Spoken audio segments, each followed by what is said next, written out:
अस्सलाम वालेकुम दोस्तों, मैं हूं ज़िया और वेलकम करता हूं आपको गार्डनिया चैनल पे। दोस्तों, हमारी आज की वीडियो का जो टॉपिक है वो है एल्युमिनियम फॉस्फाइड। तो इस वीडियो में मैं आपको कंप्लीट डिटेल दूंगा कि एल्युमिनियम फॉस्फाइड क्या है और हम इसकी मदद से किस तरह स्टोर ग्रेन पेस्ट और स्पेशली हाउस होल्ड पेस्ट जो होते हैं उनको किस तरह से 100% कंट्रोल कर सकते हैं। तो स्टार्ट करते हैं। बेसिकली एल्युमिनियम फॉस्फाइड एक फ्यूमिगेंट है और फ्यूमिगेंट हम उन इंसेक्टिसाइड्स को कहते हैं कि जो कि गैसियस फॉर्म में होते हैं और हम इनको एक क्लोज इन्वायरमेंट में यूज़ कर सकते हैं, ओपन इन्वायरमेंट में इसको यूज़ नहीं कर सकते। एल्युमिनियम फॉस्फाइड एक इजी टू यूज़ इंसेक्टिसाइड है और किसी भी एग्रोकेमिकल शॉप से परचेज़ किया जा सकता है। अब अगर हम इसकी डिस्क्रिप्शन की बात करें तो इसी नाम से एल्युमिनियम फॉस्फाइड जो है हाइड्रोजन फॉस्फाइड और फॉस्फोरेटेड हाइड्रोजन के नाम से भी मार्केट में अवेलेबल है। दोस्तों, अगर हम इसकी डिस्क्रिप्शन की बात करें तो ये एल्युमिनियम फॉस्फाइड को हाइड्रोजन फॉस्फाइड और फॉस्फोरेटेड हाइड्रोजन के नाम से भी पहचाना जाता है और मार्केट में इसके जो कमर्शियल नेम हैं उनमें ख़ास तौर पे फोस्टॉक्सिन है, इसके अलावा फिमीटॉक्स, क्विकफॉस और सेल्फॉस के नाम से भी ये कमर्शियल नाम से अवेलेबल है मार्केट में। और ये वाहिद इंसेक्टिसाइड है जो अपने इफ़ेक्टिवनेस के लिहाज से पूरी दुनिया में बहुत इम्पोर्टेंट इंसेक्टिसाइड समझा जाता है। दोस्तों, आपको जो वीडियो में ये टिन नज़र आ रहा है इसमें एक्टिव इंग्रेडिएंट जो है वो 56% है और अदर इंग्रेडिएंट 44%। तो इस तरह ये टोटल 100% बन जाता है। और दोस्तों, इस टिन के अंदर एल्युमिनियम फॉस्फाइड एक टैबलेट फॉर्म में होता है जो कि सॉलिड फॉर्म है और इस टैबलेट का जो वेट होता है वो तकरीबन 3 ग्राम तक होता है। इस 3 ग्राम में 2% ऐश होता है और 1% फॉस्फेन सील है। पॉसिबल नहीं है कि मैं आपको कैप खोल के दिखाऊं क्योंकि ये काफ़ी डेंजरस होती है और जैसे ही इसके कैप को ओपन किया जाता है तो ये ह्यूमिडिटी के साथ रिएक्शन करके गैसियस फॉर्म में कन्वर्ट हो जाता है। मैं आपको एक तस्वीर दिखा सकता हूँ कि ये आप देख सकते हैं कि टैबलेट की शक्ल कुछ इस तरह की होती है। दोस्तों, अब हम इसके यूजेज की बात करते हैं कि इसको हम कौन से पेस्ट के अगेंस्ट और किस तरह से यूज़ करते हैं। तो जब एक क्रॉप की हार्वेस्टिंग होती है तो हार्वेस्टिंग के बाद एक लंबा प्रोसेस होता है जिसके अंदर हम ग्रेन्स को जो भी हमारी कम्युनिटी होती है उसको हम स्टोर करके रखते हैं।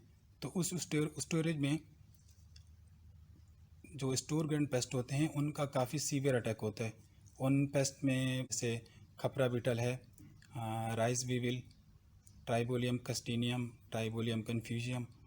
तो इसके अलावा और भी काफ़ी सारे इंसेक्ट पेस्ट हैं जो कि काफ़ी हद तक डैमेज करते हैं और अगर हम इनको कंट्रोल ना करें तो ये तकरीबन हमारी कम्युनिटी का 60% जो है वो डैमेज कर सकते हैं।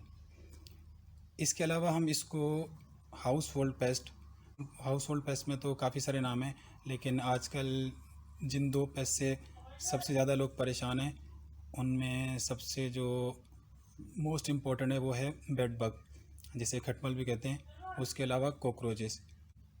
ये 2 ऐसे पेस्ट हैं हाउस होल्ड कि इनके अगेंस्ट बहुत सारे केमिकल जो है वो नाकाम हो चुके हैं, लेकिन एल्युमिनियम फॉस्फाइड एक ऐसा इंसेक्टिसाइड है कि ये बेड बग और कॉकरोचेस के अगेंस्ट भी 100% रिज़ल्ट शो करता है। अब हम अगर इसके डोजेज की बात करें तो एल्युमिनियम फॉस्फाइड डिफरेंट तरह के स्ट्रक्चर में यूज़ किया जा सकता है।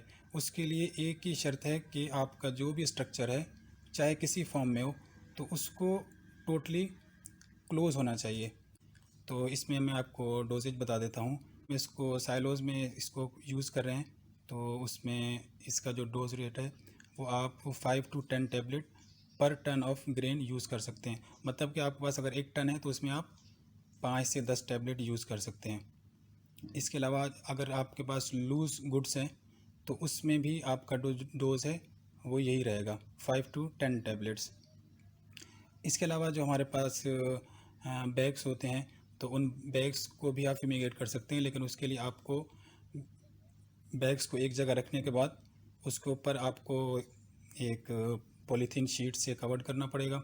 कवर करने के बाद आपको एक जगह जो है या फॉस्फेन टैबलेट इंसर्ट करनी पड़ेंगी। फॉस्फेन टैबलेट रखने के बाद आप उसको, जो इसका टाइम पीरियड है उसके बाद आप इसको खोल सकते हैं। और इसके अलावा दोस्तों, अगर हम बेड बग की बात करें या कॉकरोचेज या जो हमारे जितने भी हाउस होल्ड पेस्ट होते हैं, तो उसके लिए इसका जो डोज रेट है वो 5 टैबलेट पर मीटर क्यूब। तो आपका कमरा या हॉल या किसी तरह का भी स्ट्रक्चर है, तो उसमें आप इसको यूज़ कर सकते हैं पर मीटर क्यूब के हिसाब से। उसी का आप एरिया निकाल लें, एरिया का जितना भी पर मीटर क्यूब बनता है, तो 1 मीटर क्यूब का जो आपने डोज रखना है वो 5 टैबलेट रखनी है। उसी हिसाब से आप इसको यूज़ कर सकते हैं। दोस्तों, ये तो डोज रेट की बात हो गई, लेकिन डोज रेट को आपने इफ़ेक्टिव बनाने के लिए कुछ चीज़ों का ख्याल रखना है, जो कि डिस्कस करना बहुत ज़रूरी है।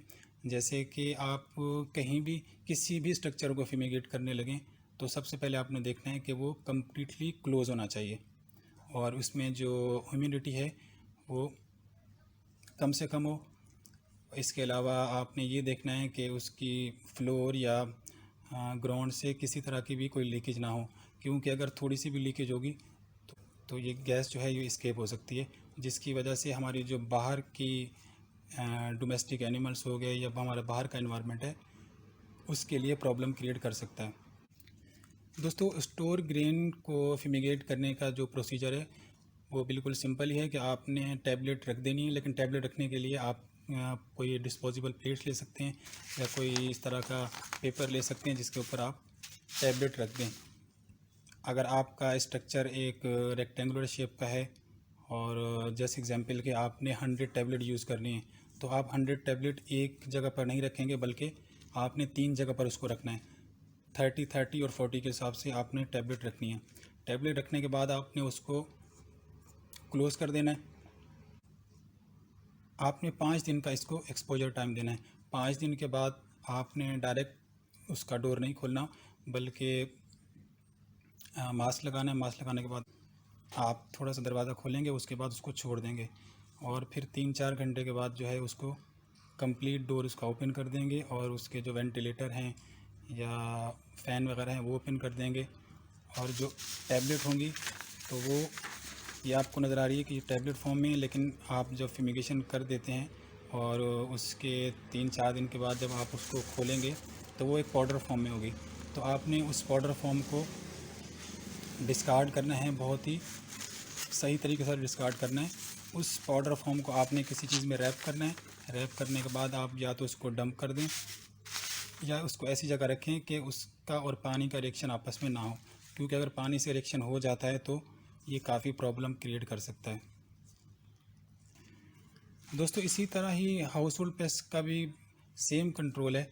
आपने सबसे पहले अंदर जाके चेक करना है कि आपके वेंटिलेटर या विंडोज़ जो भी हैं वो आपने प्रॉपर क्लोज़ करनी है, और आपका जो भी इलेक्ट्रिक का सामान है तो उसको आप रैप कर सकते हैं एक पॉलीथीन शीट में।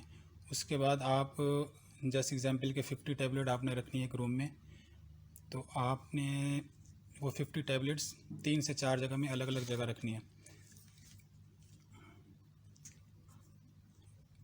और उसके बाद आपने तकरीबन कम से कम 30 to 48 आवर्स का इसको एक्सपोजर टाइम देना है।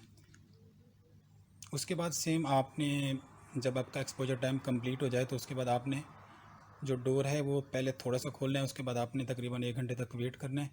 जब गैस के फ्यूम्स हैं वो तकरीबन बाहर निकल जाएंगे, उसके बाद आपने कंप्लीट डोर खोलना है, फ़ैन ओपन करना है, और ये जो ऐश होगी इस ऐश को आपने डिस्कार्ड करना है। और दोस्तों, मैं आपको ये भी बताता चलूँ कि ये वाहिद इंसेक्टिसाइड है कि जिसके अगेंस्ट अभी तक किसी भी इंसेक्ट पेस्ट ने कंप्लीट रेजिस्टेंस डेवलप नहीं की।